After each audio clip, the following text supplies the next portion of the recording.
grading the offenses was one of the most challenging aspects of the code. And it's one of the reasons why we more or less reserved it to the end. We didn't reserve it, entirely. We tried as we went to kind of impose grades as placeholders, to think about things in relative terms. But in terms of actually ultimately ordering the structure of the statute, assigning penalties that we thought were good guidance ranges, it really required completion of the whole thing so we could see how it related together, and then deep study into the existing practice of states. So what did we uncover? Well, one thing anyone who's followed us on this journey knows is that it is virtually impossible to get a lay of the land for sexual assault law. It's just a very chaotic and disorganized field. It's one in which a lot of statutory enactments happen piecemeal rather than as a wholesale code revision, which means you also get these kind of strange add-ons that you're not sure exactly how they're supposed to relate to the core code and so forth. A second concern is there's just so many variables that it's just impossible to track every single variable and how it will play out, even doctrinally. That's putting aside what happens on the ground. Does this law actually get applied on the ground? But just answering doctrinally, what are the variations here, can be unbelievably tricky and convoluted. Jurisdictions that I had sort of gone in with a general sense that it would be kind of orderly, if nothing else, that within the statutory scheme, the relative punishments would be sensible in terms of how they line up. Whatever the max was, there would be kind of a natural order to the underlying offenses, and even that proved not to be the truth. And so you would have a lesser offense that through quirks could actually end up punishing more than the greater offense.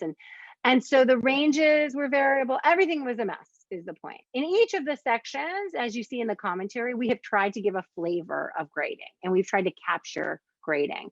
It has been further complicated by the presence of recidivist enhancements throughout jurisdictions. And so again, that ends up, if you have a recidivist enhancement that says the second conviction can lead to a life offense, it kind of makes things all the more complicated, or an enhancement for certain vulnerable victims and so forth, in an area which, a huge amount of victims are children or young people, or who might qualify for this category. So we tried to capture in each of the sections the general existence of grading thresholds.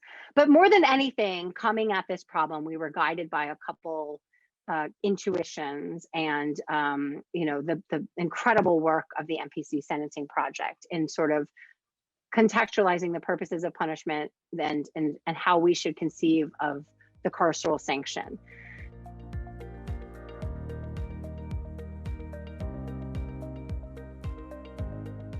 I would say, broadly speaking, I could really talk for hours about this, but broadly speaking, we tried to balance two things that we felt were in conflict, but also unquestionably true. One was that sexual assault has been historically an under prosecuted, under punished, under reported offense, and not given serious treatment. And that includes, instances today where you'll see uproars over slaps on the wrists given to quite serious sexual offenses because of a sense of, well, that's kind of the way the world works, or something like that, that many advocates in the victims' rights communities have really been pushing against for decades. And so one sense was this notion that sexual assault has been degraded. It's, for a long time was considered a kind of private problem that shouldn't even be dealt with criminally. And that the same forces that made Me Too come to animation and have driven a greater sense of the gender implications, of the LGBTQ community implications of letting sexual assault go unchecked, or very much in our mind, or degraded or treated as a not serious crime. On the flip side, we had to acknowledge the very clear over punishment and excessiveness of the American penal system in general, which I think everyone, or many people have come to agree with these days, but also in regard to sexual offenses, that if you are caught publicly urinating, you could be on a sexual offender registry for life. You could lose your ability to have student loans or access to housing or other licenses and things that most people think are critical to be able to succeed and be productive in our society. That the punitiveness also was kind of a switch, that it might be really hard to get a conviction, but once a conviction occurred, you kind of got the scarlet rapist letter and you could never really come back from that, both because of legal and societal consequences or repercussions. And that, historically, this is a tool, sexual assault, that has been used in racially unjust and deeply disturbing ways to persecute communities that were labeled deviant, or communities that there were social or political reasons to oppress. And so we all know the story of the lynchings of Black men who were accused of rape falsely by white women. We know that the death penalty was imposed disproportionately in that way. We know that the kind of trope of the Black male rapist is one that has persevered in time. We note that in the LGBTQ communities, the use of sexual offenses generally as a political weapon has been prominent. Until the cases like Lawrence or so forth protected adult same-sex sexual relationships, that was a way in which surveillance and targeting of those communities was allowed to continue. And so we were mindful of both of those narratives. We were mindful of the excessiveness on the one side and the impunity on the other side. And we tried to strike a balance between those two things.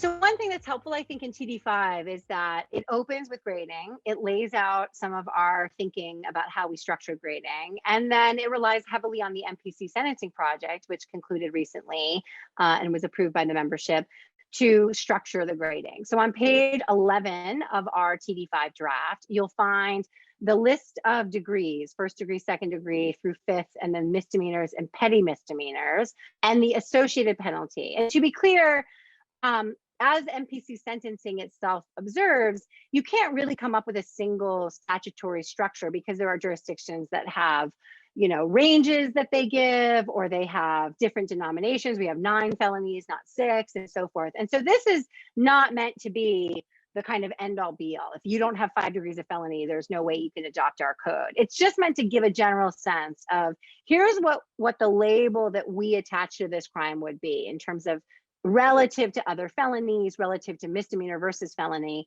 And then here's the general range of sentence that we deemed appropriate. And so you'll see that first degree felonies are punished with life imprisonment, all the way down to petty misdemeanors. I think petty is a terrible category. Petty sounds like you're going to not have any jail time. 6 months in jail does not sound petty to me personally, being strip searched all the time, locked away. So petty misdemeanor seems like a wrong label, but to the extent that that's what they call it, that's a 6-month maximum penalty. And you can see on page 13 of TD5 of that draft that we break down each of the separate provisions of our proposed statute, give it a short little kind of description just so you can locate yourself in what's a kind of dense scheme, and then tell you the associated degree. And roughly those are in rank order. They're not exactly in rank order because the child offenses are set off differently and the contact offenses are set off differently in the code. But roughly you'll see, especially for the first 6 or so provisions, that they go from most serious to least serious in terms of the punishment and the contemplated behavior. And so it's a nice summary, both of the substantive content of the code, but also of what we deem to be the kind of general penalty range that's appropriate.